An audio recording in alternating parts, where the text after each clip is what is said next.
Thank you, sir.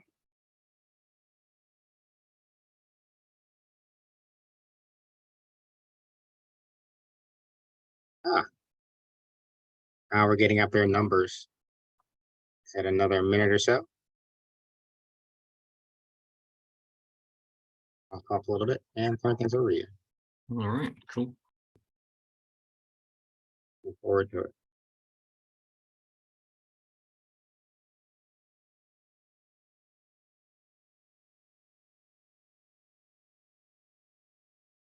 Good morning.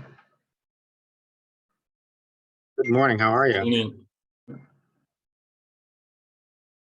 Nice to see you. Oh, let's see. I think someone's having an issue. Oh, I'll send it to you. Yeah, I have someone here who's having an issue, so I'm going to send him the link. Okay. Sorry about that. I do see if people are having. I'm not getting anybody on Gmail, so I'll keep an eye. I will send this to a person who's having trouble, and we'll get going.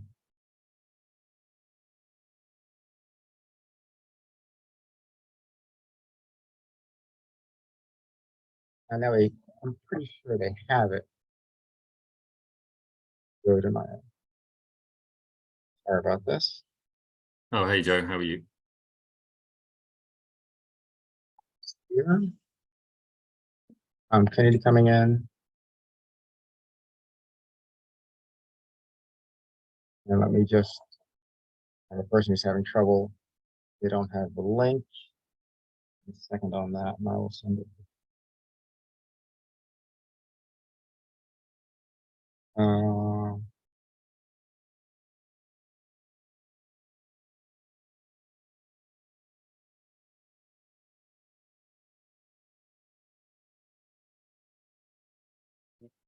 More people coming in, and we're up to a few now, so I think I'm going to start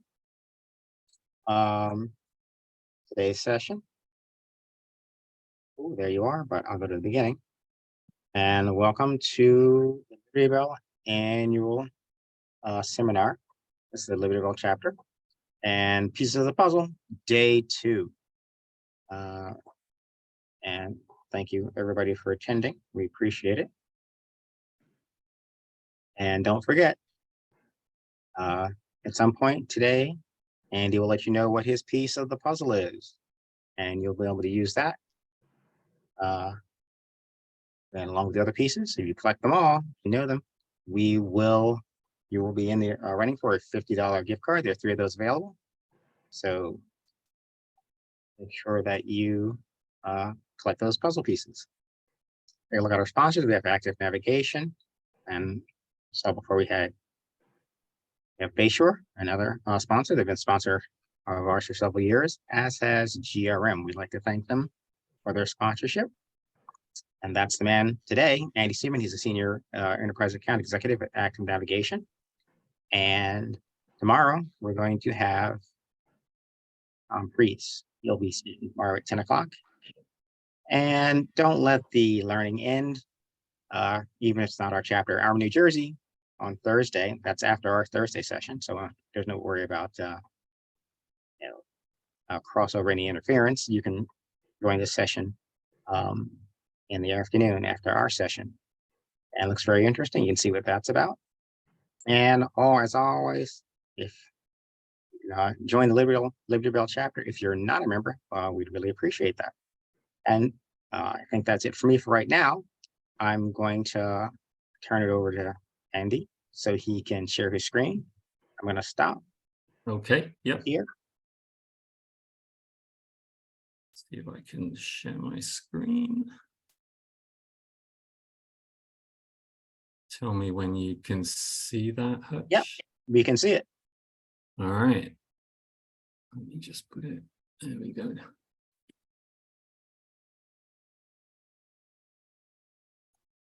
Okay. All right. Thank you, Hutch. Yeah, my name is Andy Seaman. I'm a senior account exec here at ActiveNav, as Hutch just mentioned.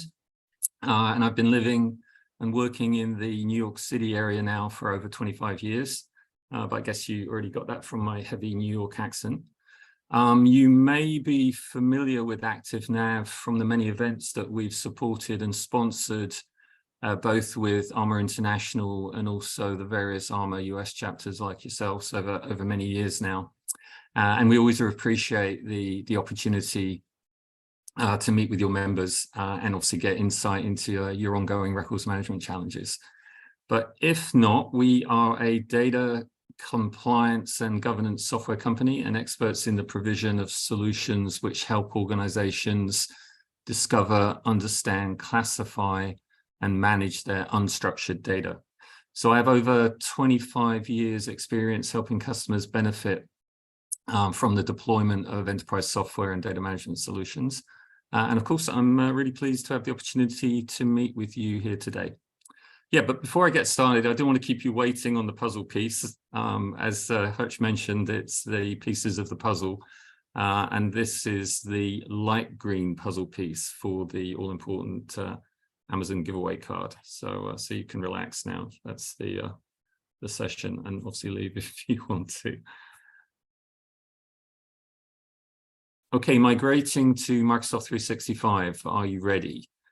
We speak to a lot of organizations who are either considering or are in the process of moving or may have recently already migrated their business content over to the Microsoft 365 cloud. And for today's session, I'm planning to share some guidance on how to best prepare for a data migration and why it's really not as simple and as straightforward as just doing a lift and shift of the content from your current data repositories.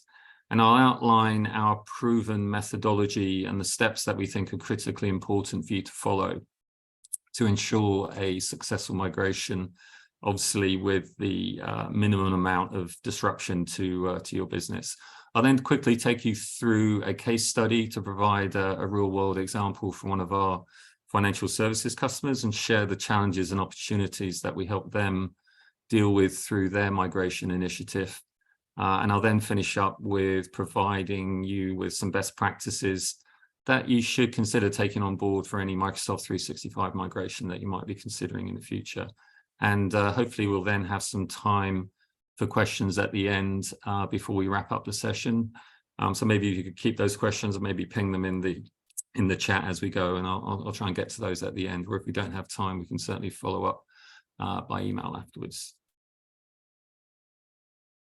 So I think we've used this mean graphic a few times in past webinars, and as any Lord of the Rings fans will appreciate, one does not simply walk into Mordor or indeed into a Microsoft 365 migration thinking it's just a matter of lifting and shifting the content, and then be in a position to reasonably expect to end up with a successful migration where everyone in the organization is completely happy and the business continues to run smoothly without any disruptions or interruptions to the business at all. With any migration of your content to the cloud, you're actually embarking on a major digital transformation, which is a fantastic opportunity to provide real business benefits to all of your users across departments and different business units who will be or need to access the data being moved. And you'll also almost certainly be able to fix or identify and fix broken business processes along the way. And if it's all done right, you'll then ensure that you are only retaining the data that you actually need to run your business. So as I plan to cover, it's also critical to combine people, process, and the technology and really focus on the change management aspects of the program to ensure that you're ready to migrate, and you'll then be in a much better position to extract the full benefit and business value from moving to the cloud. I'm sure you will have seen many, if not all of these questions being asked within your firm at some point or other.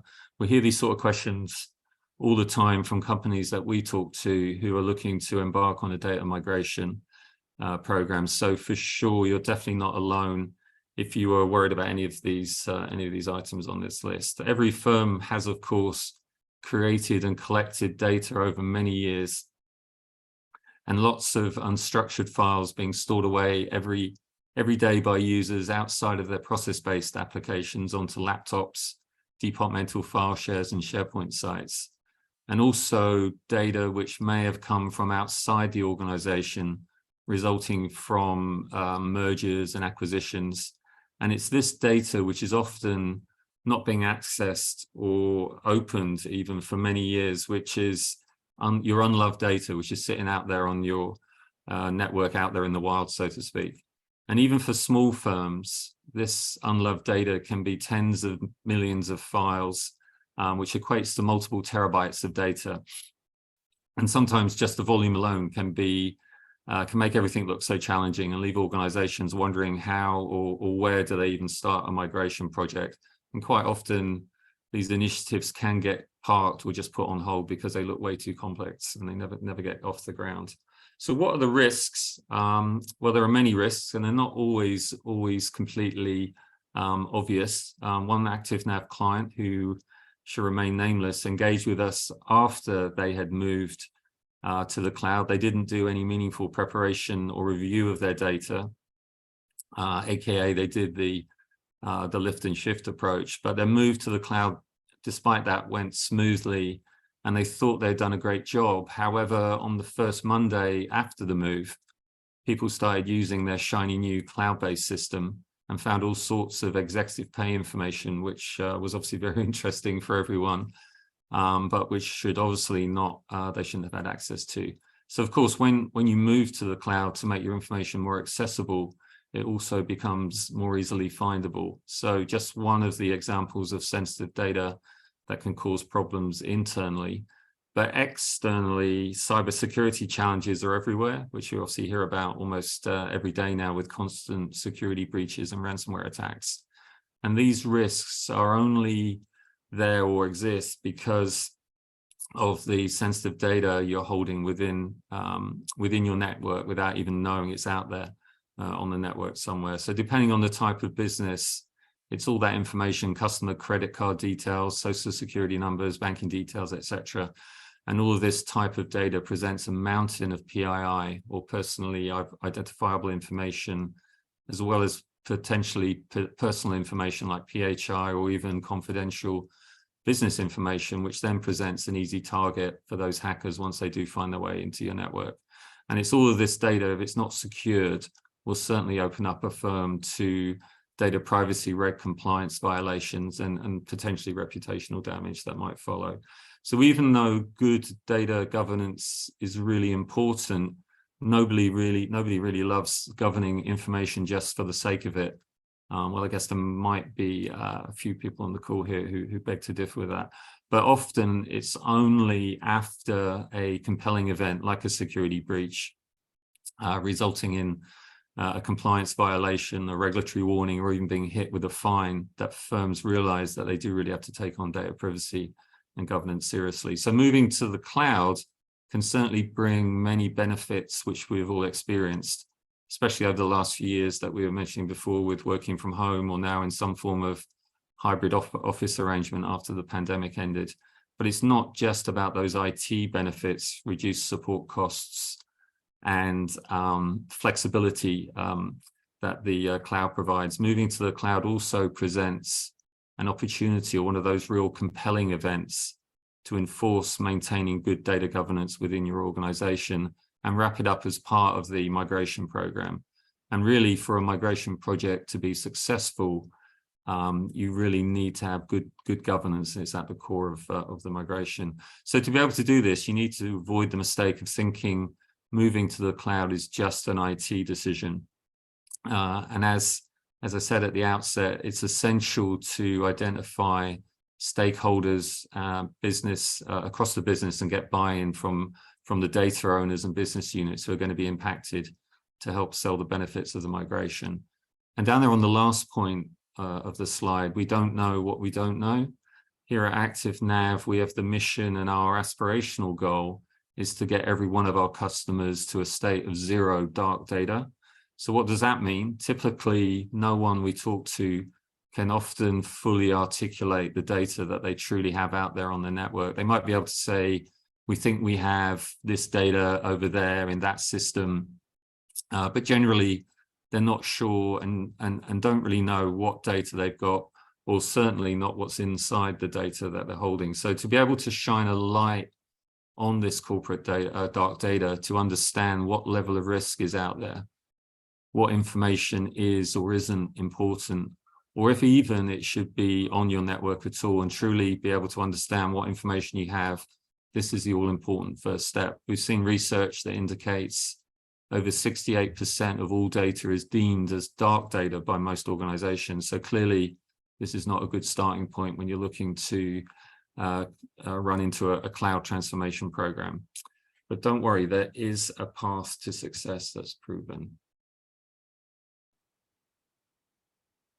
So this chart outlines the end-to-end methodology we have successfully followed with our customers over many years and through hundreds of data discovery, cleanup, and migration projects. And it really outlines the journey that we have taken our customers on, leveraging our data discovery and file management software, also referred to as file analysis as a core technology component, to help deliver a successful migration program and achieve the promised digital transformation to their business from actually moving to the cloud.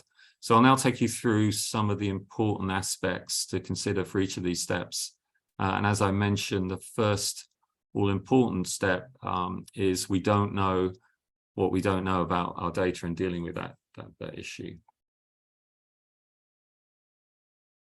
So data discovery, and just to be clear, this is not the legal process which some of you may associate with the term discovery or legal e-discovery. Data discovery is looking at trying to grab everything you can about associated with your information. It's the file type, created date, last modified date, etc., to obtain as much context on the information as possible, based on the attributes and the metadata that's stored within all of the files.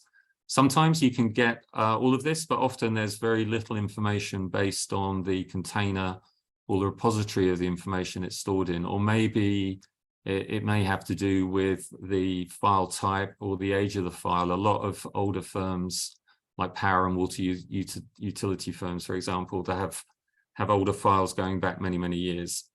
So how do you do this? Well, you're going to need some software tools, and this is where data discovery and management tools like ActiveNav can certainly help. In-house tools or utilities that you may already have will only get you so far.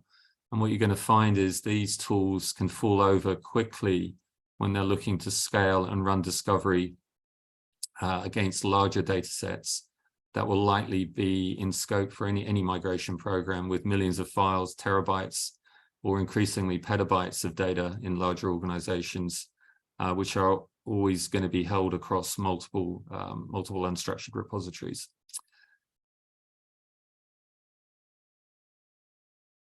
So running an initial data discovery and building an inventory of your data is not just a nice to have, it's critical to allow you to gain an understanding of the unstructured content that's held across your organization before you can start to do further analysis on the contents of the data that you hold and start making decisions on what data should actually be in scope or out of scope.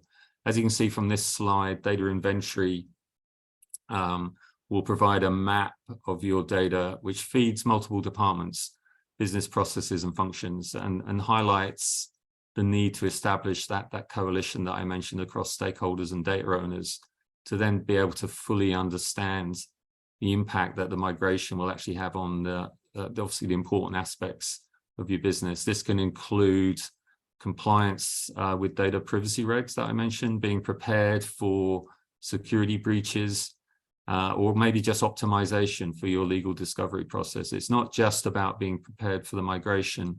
It has an impact and touches many parts of your business.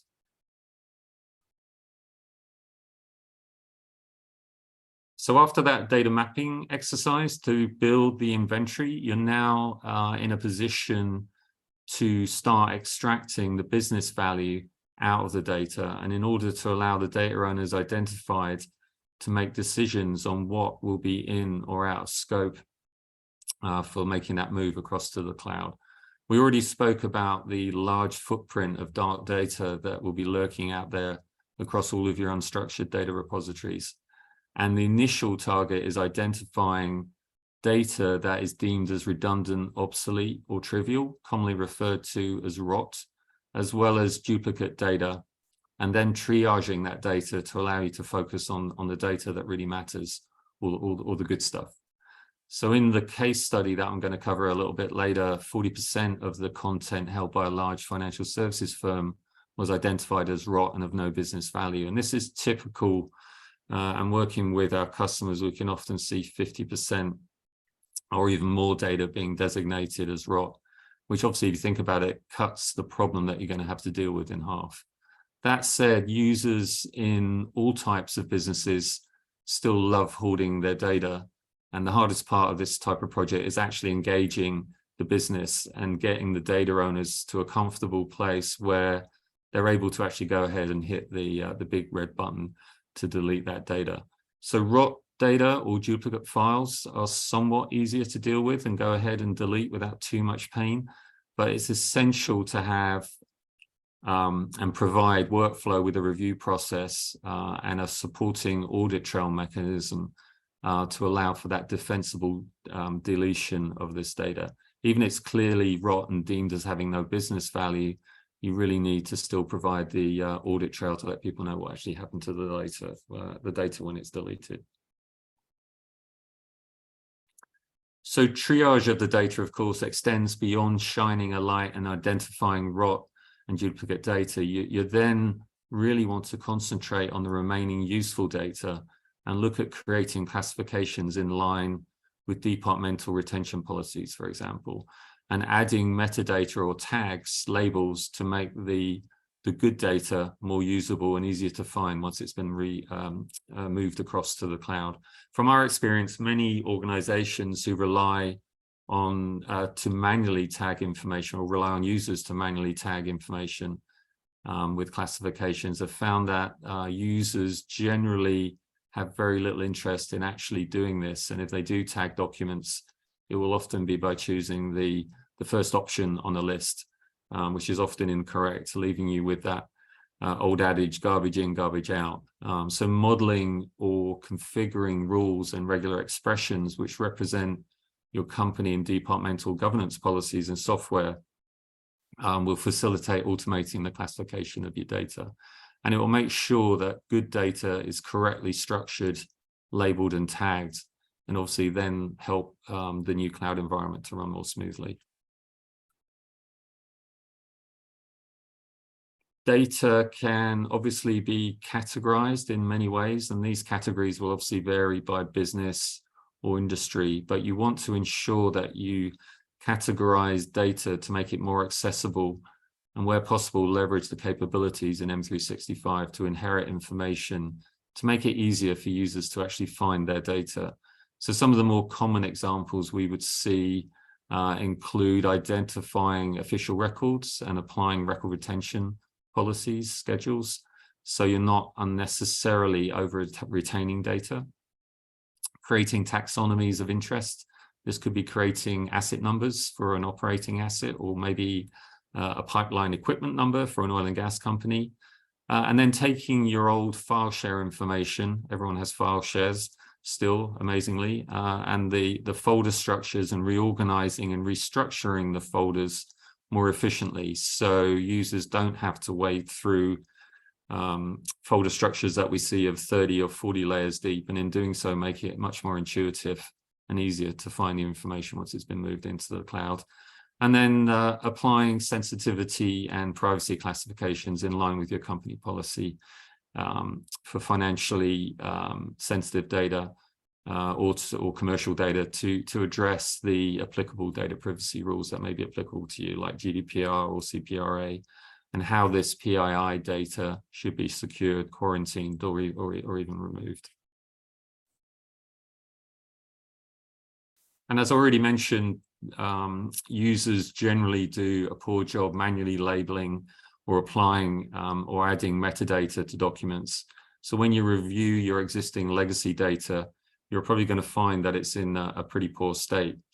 Using a data discovery management solution like ActiveNav will allow you to apply rules based on logic or regular expressions, and this will make them not only apply consistency, but they can also be applied very quickly to large volumes of data. And it also allows you to highlight and report on where metadata has been incorrectly applied or maybe is missing completely, and then applying the correct tag as part of a workflow review process. And again, better prepare that data for the migration when you're ready to move.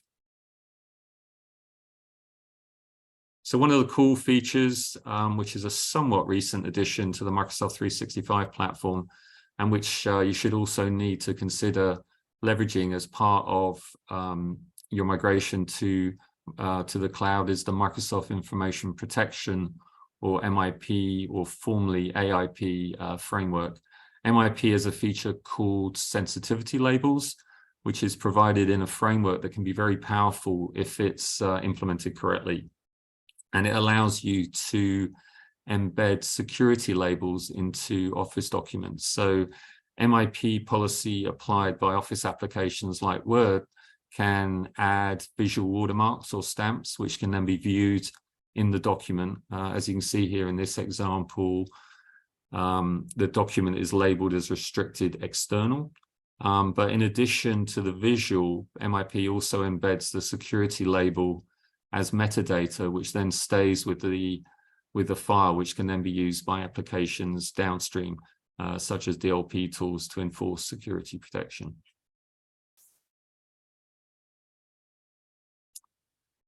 So using security labels is a really powerful feature. As I said, it allows you to embed the value that a particular file has to the business, how important it is to the business, and inform security applications on how it should be protected and who should have access to it, and even where it's stored. One problem which I've already highlighted a few times, and as Padme is trying to understand from our friend Anakin here, is generally that most users do not do a good job at manually tagging documents accurately, if at all. And not everyone will be maybe as bad as Anakin is, but it can be difficult to get good values for security labels into documents manually to be able to leverage the benefit of the capability. So with analysts, with the analysis that tools like ActiveNav can provide to find the information and generate metadata based on the insight gained from opening up and reading the contents of the file, it's possible to automate the reporting on the accuracy of manual MIP labeling from users, and then apply sensitivity labels to align with your governance policy correctly. And these can then be applied en masse at volume when you do the migration to the cloud. So that's the end-to-end process to become somewhat of a master of your information, as we see it, at least from discovery through to migration. In summary, after you've identified your stakeholders and data owners for the migration program, there are things that you need to do. So you need to discover the content that you have in order to get a complete understanding of your overall understanding of your data footprint, that data inventory that I mentioned. You need to cleanse the data to remove rot and duplicate data to reduce the risk and effort by only then focusing on the good data that you want to migrate. You need to extract metadata to gain that insight on the good content, and model classifications to be able to report on the data. And if needed, apply metadata to restructure the content into the required folder layout. And then migrate the data into and implement MIP security labels when you actually do that migration. And it may be stating the obvious, but it's always important to ensure that you plan on testing a small subset of your data to ensure the process is working correctly and seeing the results that you would be expecting to see.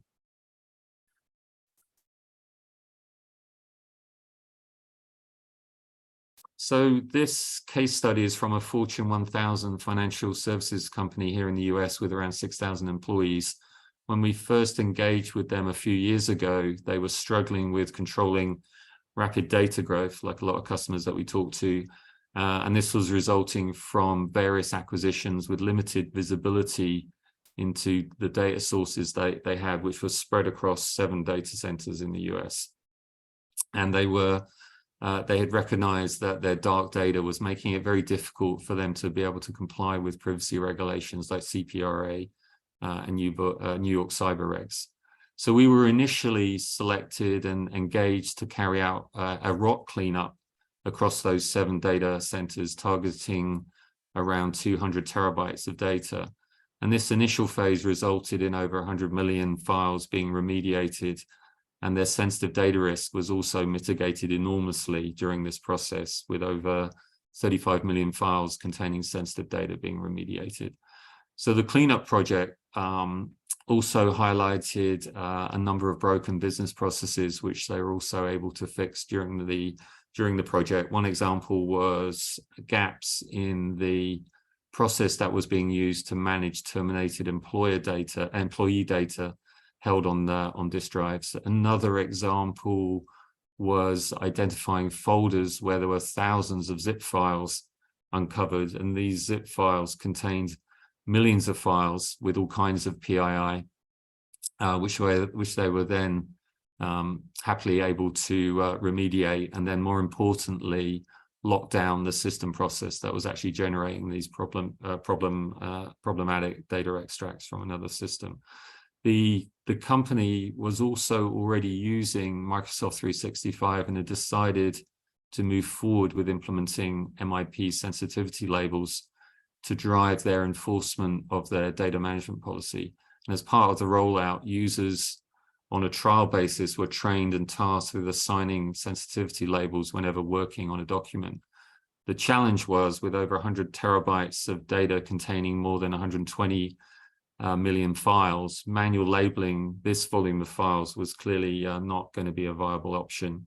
So ActiveNav was utilized to analyze and report against that initial trial phase on the program, and we found that 99% of eligible files were unlabeled by users, and over 40% of the files that were labeled incorrectly compared to the data classification policy. So further analysis identified that users were struggling to understand what the data policy was and were typically selecting the first label in the list, which in this case happened to be the lowest classification. So obviously not a good combination. So we since automated the application of MIP labels across those 120 million files and report against new content added and labeled by users to ensure that the compliance with their data management policy is maintained. So overall, they were able to boost the value of their MIP deployment during the migration, and it enabled them to successfully manage, label, and secure that large data estate without the need for users to have to manually review and classify millions of files. So this is a good example of how a project can evolve from an initial discovery and cleanup project into a more complete data migration and governance program. So before I finish up with some data migration best practices, I just wanted to quickly mention ongoing data governance of your shiny new migrated cloud repository. It's really important to recognize that once you've discovered, cleaned up, classified, tagged, and migrated the data into the cloud, that it's not really just a one and done project. As users start using the system, hotspots of dark data will reappear and creep back into the repository. So to sustain good governance, it's really important to continue monitoring and reporting against the delta of the data that's being added to ensure that it's still meeting policy, and have review processes that you put in place to update that data as needed and to maintain the good governance that you built at the start of the migration. So as we discussed, there are many things to consider when planning a move of your content to Microsoft 365. And just to finish up, I wanted to highlight some of the best practices that we've covered. So moving to M365 is a massive shift for any organization, and it can't be taken lightly. It's really not just a lift and shift exercise. It's a big change in the way your business works, and how end users will then access the content to run their respective business functions on a daily basis. So first up is don't boil or try and boil the ocean and try and do it all at once. Working with those stakeholders and data owners that you've identified, aim to target 1 or maybe 2 departments for the initial migration project phase to prove out the process, address any challenges that you may see along the way, and obviously then review lessons learned from that initial phase, and then use the benefits and wins delivered from that initial phase and take it on to the next department in a phased rollout. Obviously, you need to have a good plan and a clear understanding of how it's going to impact your business, and making sure that everyone from the respective departments is involved and aware of the objectives of the overall program. And it really needs to be that coalition of stakeholders and data owners, not just the IT department, even though they are running more than likely going to be running the program. Then only move the good stuff. As I've mentioned, this goes back to that discovery and cleanse steps outlined in the methodology. This is really important. Removing the rot will not only provide massive savings on the cost of managing and the information ongoing, but it also reduces the risks associated with holding data that is not required by the business. And if you're able to delete or at least secure that data, it will significantly reduce the exposure that you have to data privacy compliance violations. And if you did suffer a breach, allow you to avoid those hefty fines that we're seeing more and more in some of the higher profile cases out there. And as I highlighted in the case study, the large financial services firm, where they were able to remediate over 40% of their data footprint, we often see 50% or more dark data being removed, which basically cuts in half the project that you're having to deal with for the migration. And then taking advantage of the metadata that you already have, once you've done all the work of understanding what your content is, who owns it, and what the context and value is to your business, you can then enhance that metadata. And it's important to then maintain that data as your business requirements change, to ensure that you keep seeing the value or the value add in the future. And finally, change management is paramount to be successful. You have to ensure that communication and processes are well understood and well communicated to everyone in the organization who's going to be impacted by the migration. So everyone is fully aware of the objectives and goals that you're trying to achieve through the program. And it's really important and make it clear how the program will add value and make business users' jobs easier and allow them to be more effective on the ground, so to speak, once they start using and interacting with the content on a daily basis. Now it's been moved to the cloud.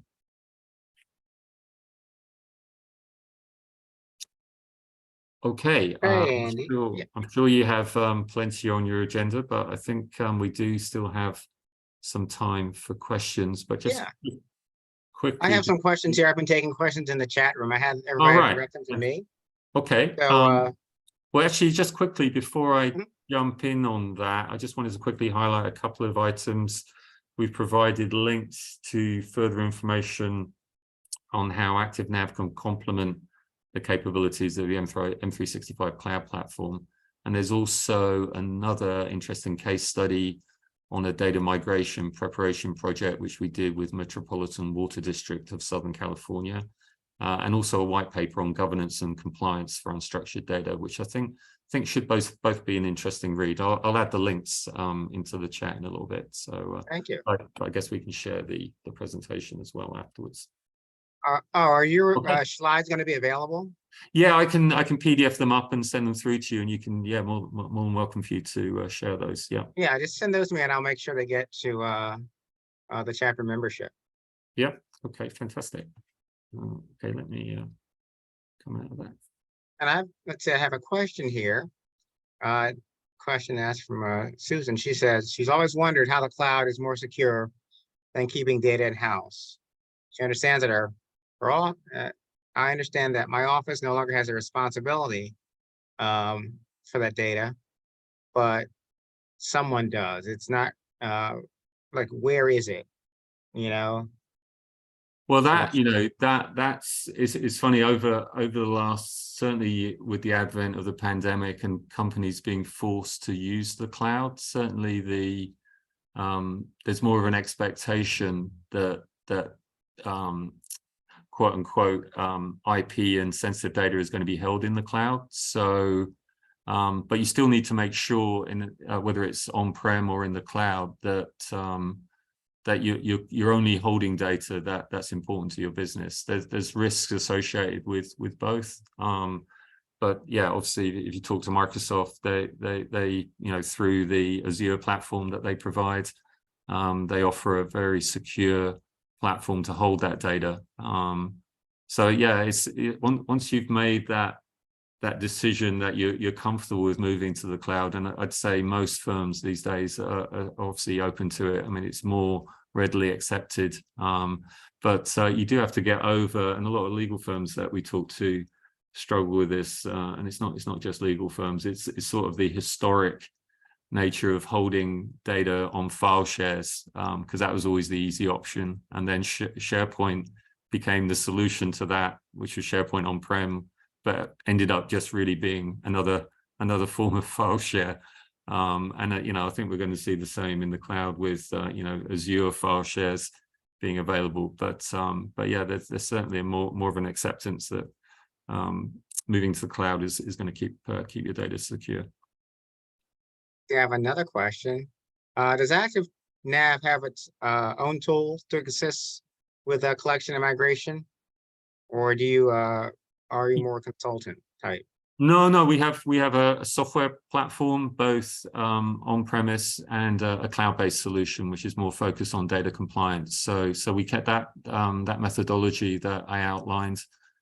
We can take you from that initial discovery through the cleanup phase, applying the data classification, and then actually making that migration move to Microsoft 365 with the ability to add the MIP labeling that I touched on. So yeah, so we provide the software as well as the consulting services to support that, either directly through our team or with one of our many partners.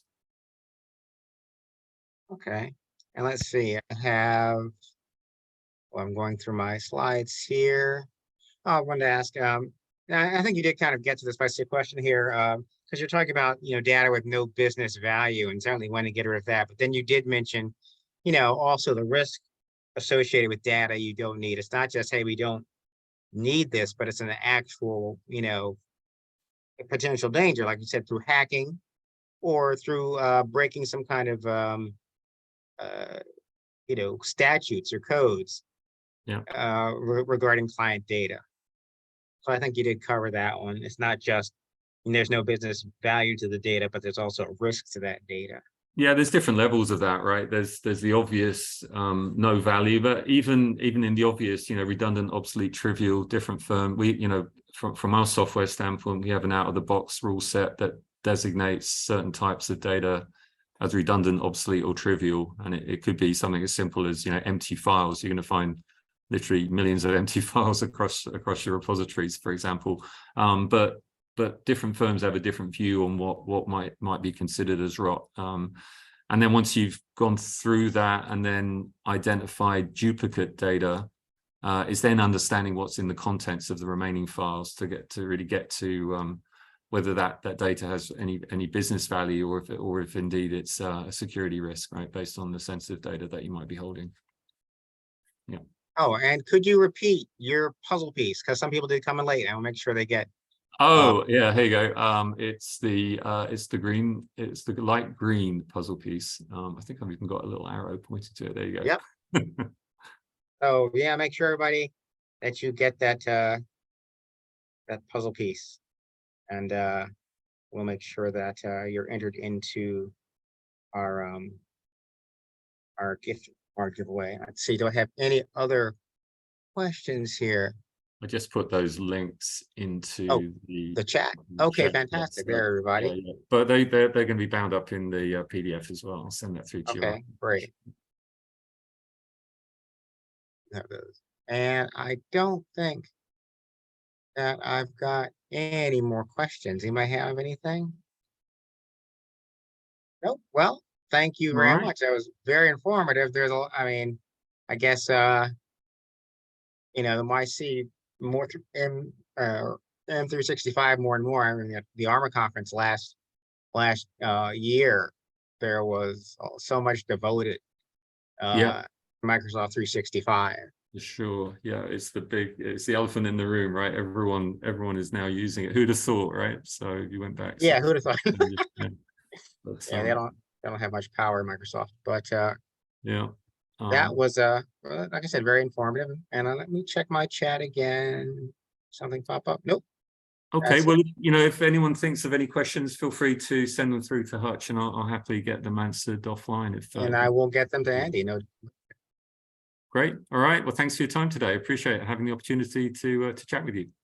and thank you very much. And I want to let everybody know, make sure that you sign up for for the rest of the